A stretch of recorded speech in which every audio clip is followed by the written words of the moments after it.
Hello, coucou, bonjour et bienvenue au Daré de Rosalie Budget.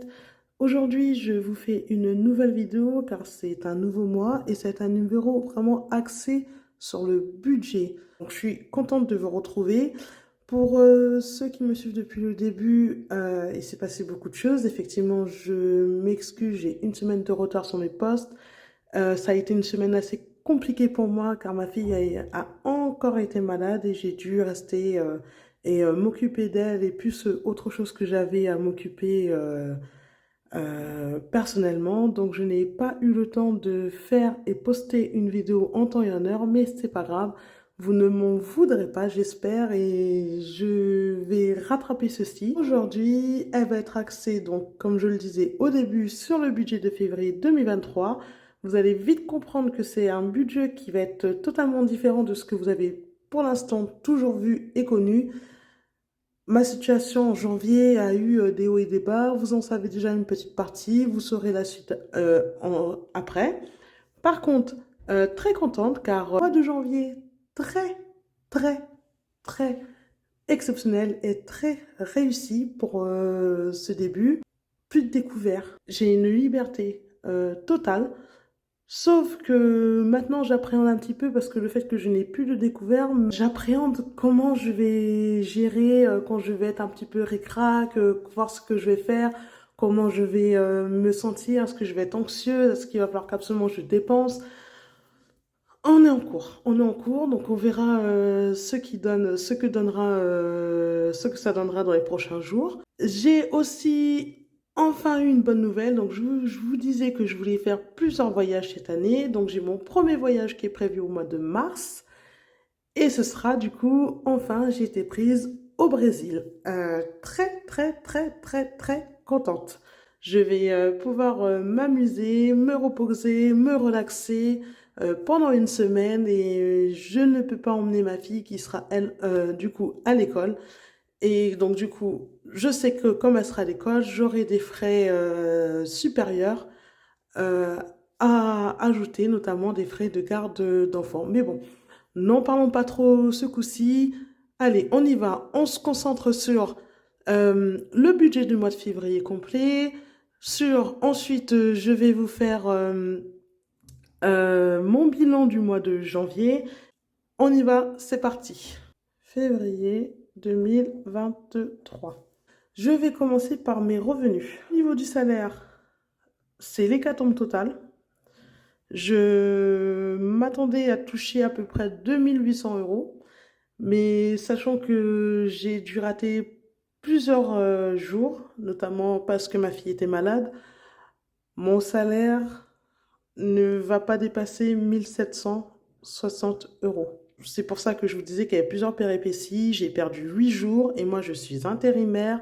En tant qu'intérimaire, quand je ne travaille pas, je ne suis pas payée, tout simplement. Même et en plus donc j'avais un arrêt maladie de 2 jours, donc ça veut dire 2 jours de carence. Puis j'ai eu d'autres arrêts maladie qui sont liés à mon absence pour la garde d'enfants. L'entreprise prend en charge 2 jours à l'année. Donc voilà ce que ça va donner. Ce mois-ci, ça va être un peu différent des autres mois. Compliqué non, parce que ça reste toujours une paye plutôt correcte, mais ça va être plutôt différent. Et il va falloir que je me réajuste à ça. C'est une des difficultés numéro un d'être intérimaire, c'est que voilà, nos salaires, quand on n'y a pas, on est immédiatement impacté. Pour la CAF, je touche toujours 184 euros par mois. Je vous rappelle que j'avais demandé des remboursements, que je vais les mettre dans mes revenus de la part des différents opérateurs téléphoniques et autres. Donc ça a un total de 138 euros. Et en plus, une bonne nouvelle, j'ai une avance d'un crédit d'impôt qui est arrivée. Je ne l'attendais pas. Et ma foi, heureusement qu'il est arrivé parce que ça va un petit peu compenser ma perte de salaire net que j'ai eue euh, à cause du mois de janvier. 438 euros. En fait, c'est les impôts. Moi, j'ai une association maternelle qui est agréée. Je récupère un crédit d'impôt parce que je ne paie pas d'impôt. Enfin, en tout cas, l'année dernière, je ne payais pas d'impôt. Et voilà ce qu'elle me coûte à peu près à l'année. Donc vous multipliez par deux parce qu'il faut une avance de crédit d'impôt au mois de janvier et le restant au mois de juillet. Maintenant, nous allons passer aux charges fixes. Mon loyer, super justification. Les assurances, j'y ai pas encore, je me suis pas encore penchée dessus, donc c'est toujours 112 euros. Les frais bancaires, oui, ont augmenté parce que en allant renégocier mon contrat, je vous l'avais expliqué dans ma précédente vidéo, bah, du coup, ils ont fait un nouveau package, c'est-à-dire qu'ils font les frais bancaires avec la carte bancaire cumulée, sachant que moi, j'ai besoin d'une carte bancaire haut de gamme parce que je voyage beaucoup à l'étranger. Donc, en frais bancaires, j'ai besoin d'une assurance, enfin, un, pour les frais bancaires qui diminue un petit peu.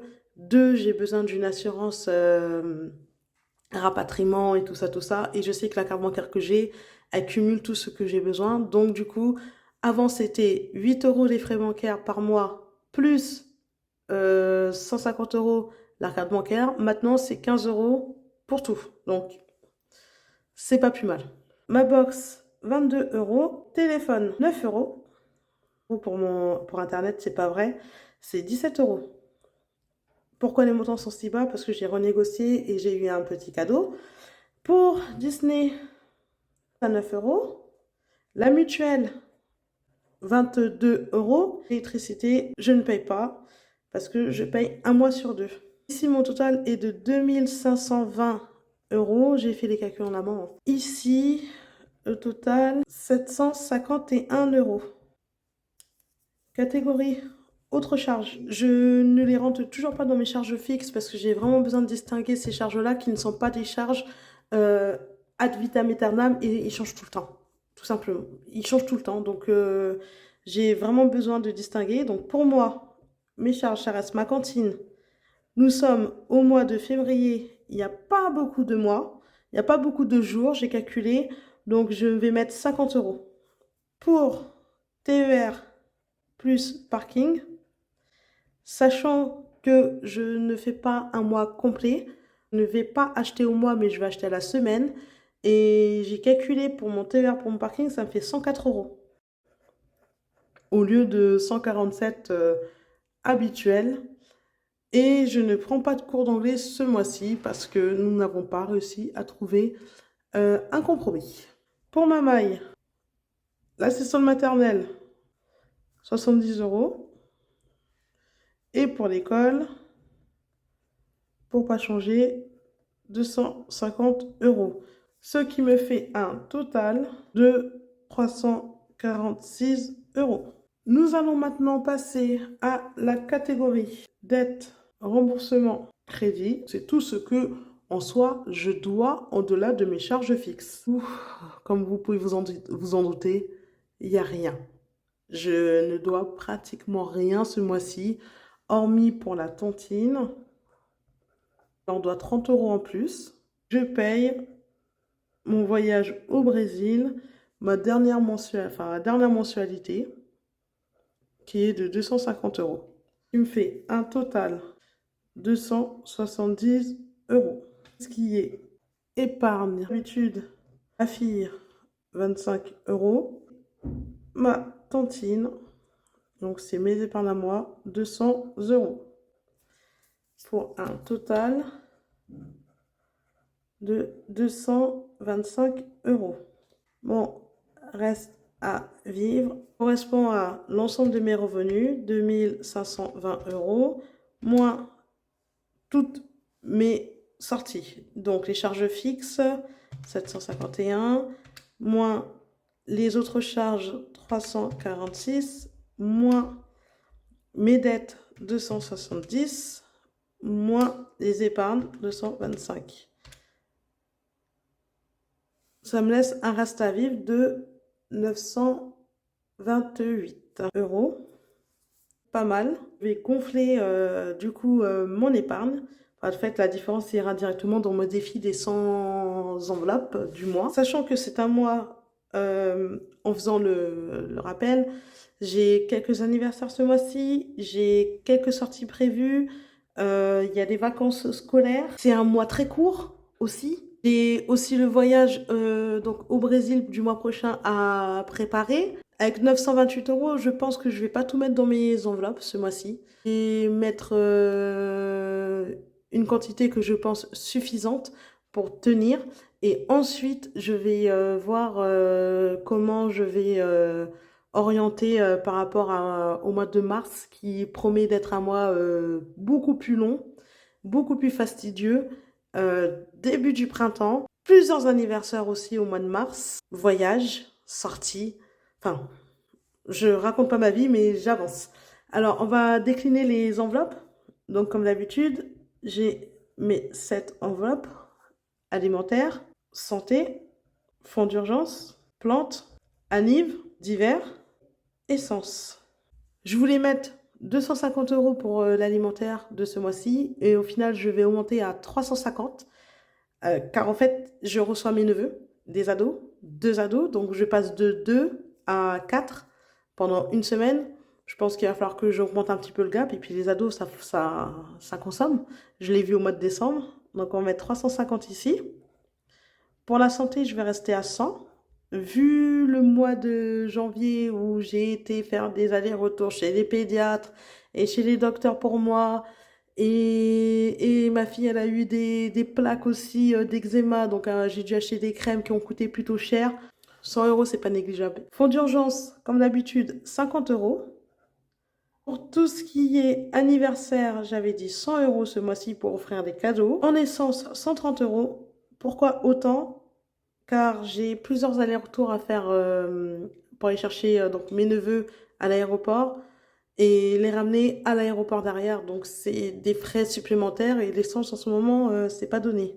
Je vais mettre 30 pour les plantes et 100 pour tout ce qui est divers. Je vais pas utiliser beaucoup plus. Ce qui veut dire que de ce côté-là, au niveau des épargnes, donc je vais mettre ici défi 100 enveloppes.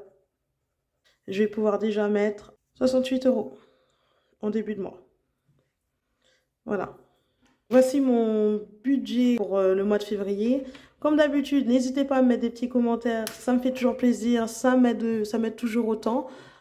Juste en dessous ici, de vous abonner si vous aussi ça n'a pas déjà été fait.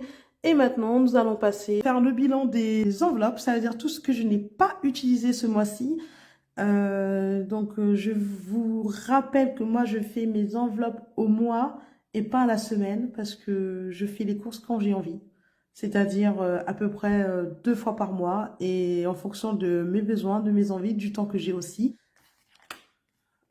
Donc, on peut considérer que dans alimentaire, sur les 300 euros, il me restait 63 euros et 68 centimes. Donc, 3,78 € ont déjà été enlevés et 10 euros de plus. Donc, il reste 60 euros. Donc, 60. Au niveau de l'essence, pareil, j'avais assez d'essence pour finir le mois. J'ai pas beaucoup utilisé ma voiture, j'ai encore 2 traits, donc qui correspond un peu au quart, en dessous du quart, hein, ouais, en dessous du quart de plein. Je prélève 20 euros. Pour la santé, il restait 90 euros, donc je les prélève. Anniversaire, je voulais garder les 20 euros, je les garde, hein, comme prévu. Ici, il restait rien du tout. 2,46 € que j'avais déjà prélevé. Et ici encore, oh là là, la loose, hein, la loose. Moins 4,97 €. J'ai dépassé le budget. Et il va vraiment falloir que je me discipline au niveau des plantes là. C'est pas possible. C'est pas possible. C'est pas possible. Alors, comptons ensemble ce que j'ai réussi à épargner. Waouh! À la fin de ce mois-ci. Alors, ça fait 100.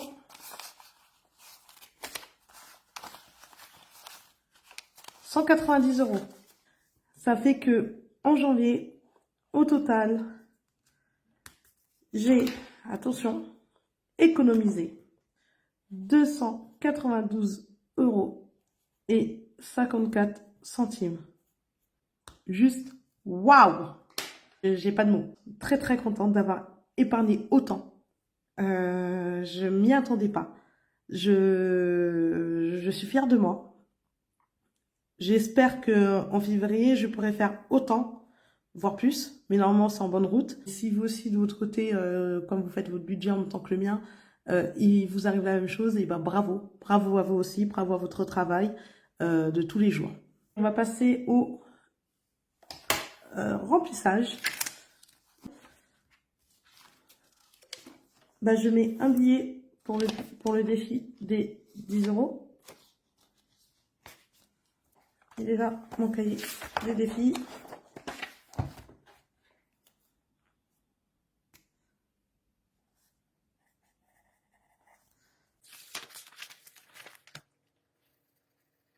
J'ai pas de pénalité bancaire parce que j'ai pas réutilisé ma carte bancaire. J'ai utilisé que 3 fois ce mois-ci. Donc, c'est très bien. Ensuite, avant de remplir le défi des 100 enveloppes, je vais mettre un petit peu d'argent sur enveloppe. Donc, du coup, ma maille, bah, je vais mettre 20.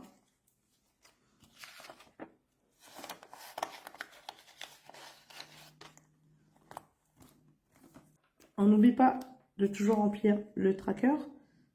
Donc, je vais mettre janvier, titre, dépôt, montant 20, balance 20 euros.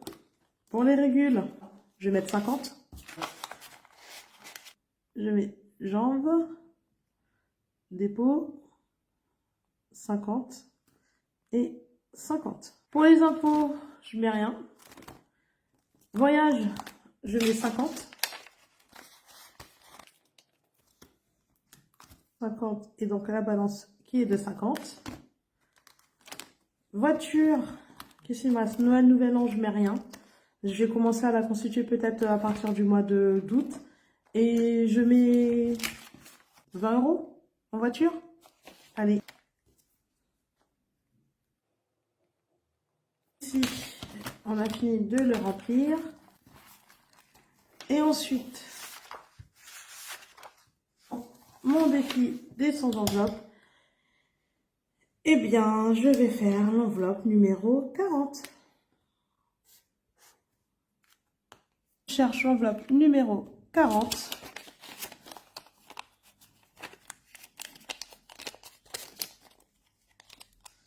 Et elle est remplie. Très bien.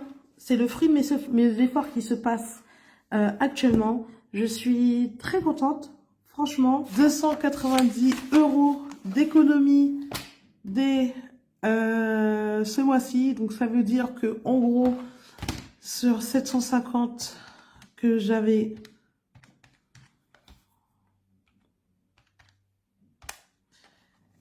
En vrai, ce mois-ci, utilisé que 457 euros. Alors, rajoute avec le petit découvert que je me suis créé, 465 euros pour le mois. Toujours aussi bien, c'est le fruit de plusieurs efforts, d'une meilleure conscience, d'une meilleure réflexion. Je suis en tout cas en bonne voie pour continuer dans ce chemin-là et j'espère que normalement, je touche du bois, hein, mais tout se passera comme je l'ai souhaité, comme je l'ai prévu. Eh bien, en tout cas, je vous dis, n'hésitez pas à vous abonner, je le répète, et je vous dis à la semaine prochaine pour qu'on puisse faire le remplissage. Ciao, bye, passez une agréable semaine et un agréable mois de février tout en douceur.